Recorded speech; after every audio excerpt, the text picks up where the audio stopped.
Hi friends, வணக்கம். ருசியான சமையல் பகுதியில் இன்றைக்கி நம்ம பார்க்க போகிறது நெல்லிக்காயில் எப்படி நெல்லிக்காயில் எப்படி பிள்ளைங்களுக்கு எப்படி செஞ்சு கொடுக்கலாங்கிறத பற்றி இன்றைக்கி பார்க்க போகிறோம். நெல்லிக்காய் ஒரு 1/2 கிலோ வாங்கிக்கிங்க. 1/2 கிலோ வாங்கிட்டு அதை சுத்தமாக கழுவிட்டு இட்லி பானையில் வச்சு ஒரு 1/2 மணி நேரம் வேக வச்சு எடுத்துட்டு அதை ஆற வச்சு அந்த பிள்ளைங்களுக்கு அதை ஆற வச்சு அதை கையால் அதை அமுக்குனிங்கன்னா அது சொலையாக பேர்ந்து வந்துடும்.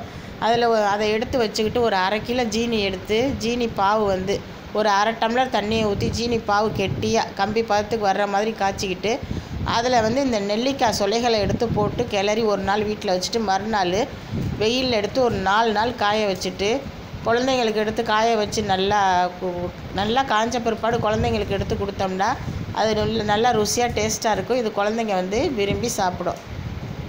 ரொம்ப நன்றிங்க.